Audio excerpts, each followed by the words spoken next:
नमस्कार, स्वागत है आपका न्यूज़ लॉन्चर पर। मैं अशोक वानखेड़े लेकर आया हूँ आपका अपना कार्यक्रम द एक्स-रे। एक खबर आई है, खबर ये है कि केंद्र सरकार विदेश मामलों के पर संसदीय पैनल के प्रमुख शशि थरूर को बहुदलीय प्रतिनिधि मंडल का नेतृत्व करने की जिम्मेदारी देने जा रही है। जनरली 2014 के बाद तो ऐसा ट्रेंड दिखा नहीं। जब भी कोई बहुदलीय भी डेलीगेशन बाहर जाता है, विदेश जाता है, तो उसका नेतृत्व चाहे जूनियर हो, सीनियर हो, तो भाजपा हमेशा अपने नेताओं को देता है। ये पहली बार ऐसा दिखाई दे रहा है कि भारतीय जनता पार्टी शशि थरूर को और इस क्राइसिस के समय जब पूरे विश्व का एक भी देश पहलगाम के बाद भारत के साथ पाकिस्तान की निंदा करने के लिए खड़ा नहीं हुआ। सबने निर्भत्सना की, सबने आतंक की निर्भत्सना की, आतंकी हमले की निर्भत्सना की, आतंक के खिलाफ भारत का साथ देने की बात की। लेकिन पाकिस्तान ये आतंक का जनक है, ये किसी ने नहीं कहा। पाकिस्तान के बारे में सारे मौन साध गए और यहाँ तक कुछ देशों ने तो बाकायदा पाकिस्तान को मदद करने के लिए आईएमएफ से एक लंबी-चौड़ी लोन की किस्त रिलीज़ करवाई। टर्की ने अपने हथियार दिए, उसी टर्की को अमेरिका ने हथियार दिए। अमेरिका भी लगातार पाकिस्तान और भारत को बराबरी का मानकर भारत की तौहीन ही कर रहा है। इन सब के कैनवास पे जो विदेश मंत्रिमंडल जाएगा, वो विदेश में क्या करेगा? केरल के तिरुपति अनंतपुरम के सांसद शशि थरूर को पार्टी लाइन के खिलाफ जो बयान दिए गए हैं, जो मुझे इससे ये भी दिखता है कि ये जो डेलीगेशन जा रहा है, ये डेलीगेशन में कई कई पार्टी के लोग हैं और ये वहाँ जाकर विदेश में जाकर जहाँ जा रहे हैं, वहाँ जाकर पाकिस्तान को वस्तुस्थिति बताएँगे पाकिस्तान की कि पाकिस्तान कैसा आतंक फैलाता है, पाकिस्तान क्या-क्या करता है और फिर भारत का पक्ष रखने का प्रयास करेंगे। अब ये शशि थरूर ही क्यों? क्योंकि शशि थरूर पे पहले भी हमने 1-2 प्रोग्राम किए हैं। शशि थरूर लगातार आजकल मोदी चालीसा जप रहे हैं और जब उनको कोई कहता है तो बोलता है ये एक मेरे व्यक्तिगत निजी विचार है। मुझे ये भी नहीं समझ में आता कि यदि ये इनके व्यक्तिगत निजी विचार होंगे, तो जिस निजी विचारों को पार्टी नहीं मानती, कांग्रेस पार्टी, उस पार्टी के वो सांसद क्यों बने? ऐसे में तुरंत पार्टी से इस्तीफा दे देना चाहिए क्योंकि ये आपके विचार ही पार्टी से मेल नहीं खाते, तो उस पार्टी में रह के सफोकेट क्यों होना? उस पार्टी में रह के परेशान क्यों होना? आप उस पार्टी में जाइए जहाँ पार्टी के अपने आपके विचार बिल्कुल मेल खाते हैं। तो ये केरल के जो सांसद हैं, उन्होंने पार्टी के खिलाफ दिए गए बयानों के चलते कांग्रेस में निशाने पर हैं। इसी बीच केंद्र ने मोदी सरकार जो केंद्र की सरकार है हमारी, उन्होंने थरूर को एक अहम ज़िम्मेदारी देने का फैसला किया है। दरअसल सरकार ने आतंकवाद पर पाकिस्तान की सच्चाई दुनिया के सामने रूबरू करवाने के लिए एक योजना बनाई। इसके लिए थरूर को अहम भूमिका देने की तैयारी में है। पिछले दिनों कांग्रेस की बैठक के बाद सूत्रों ने बताया कि भारत और पाकिस्तान के मुद्दे पर अपने बयानबाजी से शशि थरूर ने लक्ष्मण रेखा लांघ दी। ये सीडब्ल्यूसी ने कहा। उसके बाद शशि थरूर ने कहा कि भई मेरे को तो ऐसा कुछ पता नहीं पड़ा, मैं भी वहाँ था, लेकिन हाँ, बाद में मैंने मीडिया से सुना, मुझे किसी ने कुछ नहीं कहा। विदेश मामलों पर संसदीय पैनल के प्रमुख शशि थरूर को बहुदलीय प्रतिनिधिमंडल का नेतृत्व ज़िम्मेदारी देने जा रही है। इसके लिए सरकार ने शशि थरूर से संपर्क किया। सूत्रों ने बताया कि थरूर भी चाहते हैं, तो जो उनके नज़दीक के लोग जो थे, उनका ये कहना है कि शशि थरूर भी नेतृत्व करना चाहते हैं। अब ये पता चला है कि अ, सरकार ने खास तौर पर उन्हें अमेरिका जाने का कहा है।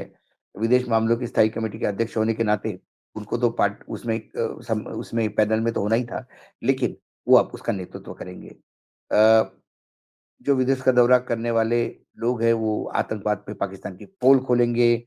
इसमें 6 सांसद हैं। विदेश मंत्रालय का एक प्रतिनिधि भी होगा, एक सरकारी अफ़सर भी होगा। जो लोग जा रहे हैं उसमें 22 मई के आस-पास ये रवाना होगा, जो खबर जो है अभी आ रही है और अगले महीने 3-4 जून तक वापस आ जाएँगे।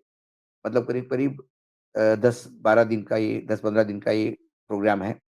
विभिन्न दलों के सांसद को भेजने की कोशिश है उसमें उसमें मनीष तिवारी है, अमर सिंह है, फिर उसमें प्रियंका चतुर्वेदी है, शिवसेना उद्धव ठाकरे की। अ, बीजेपी की तरफ से सामिक भट्टाचार्य है, बीजेडी की तरफ से सस्मित पात्रा है।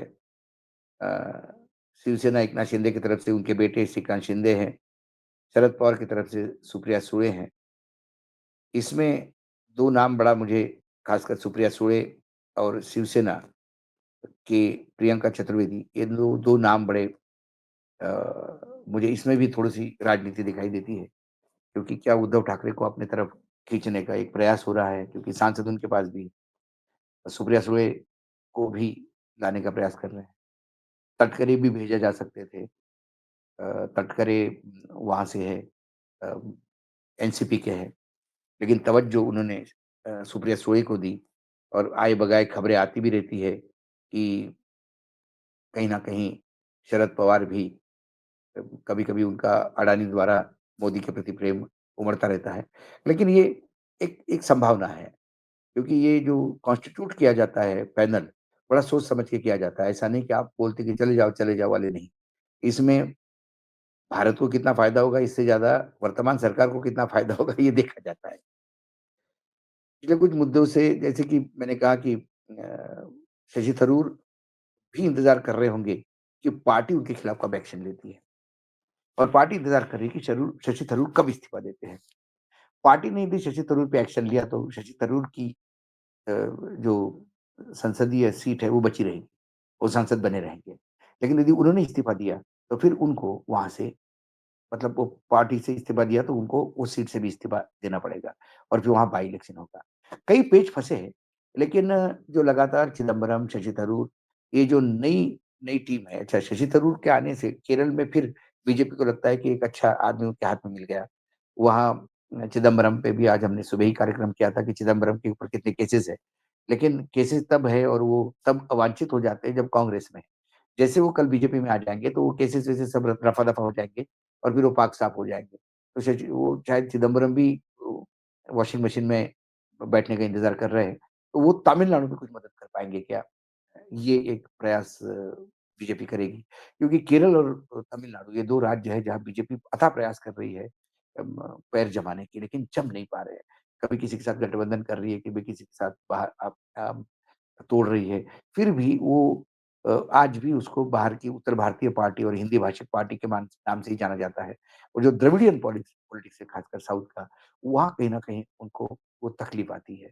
दूसरी बात है कि शशि थरूर यदि अध्यक्षता करते हैं तो वो जाएँगे, तो सरकार का बखान करेंगे, बाकायदा मोदी जी की जय-जयकार करेंगे। तो ये जब जाएगी समिति, वो क्या करेगी, बाहर कितनी बात करेगी, वहाँ मनीष तिवारी भी है, मनीष तिवारी भी थोड़े-से नाराज़ ही रहते हैं। तो कुल मिला के ये जो पैनल बना है, बहुत ही मजेशीर पैनल है। इस पैनल से विदेश में अच्छा बात करने वाले लोग बहुत थे, बहुत अपना पक्ष रखने वाले भी थे, बीजेपी में भी थे। लेकिन बीजेपी ने इसमें बहुत सारे उन लोगों को लिया है, जो आगे-पीछे जिन पे दौरे डाले जा सकते हैं। लेकिन फिर भी पाकिस्तान के लिए जा रहा है, लेकिन एक्स-रे से मैं देखता हूँ तो मुझे कई चीज़ें देखने को मिली हैं और शशि थरूर को तो बख्शिश मिलना ही चाहिए, जिस हिसाब से वो मोदी से चालीसा पढ़ रहे हैं। तो शशि थरूर को वैसे ही विदेश घूमने की भी बड़ी ये है क्योंकि विदेश में रहे, यूनाइटेड नेशंस में रहे हैं।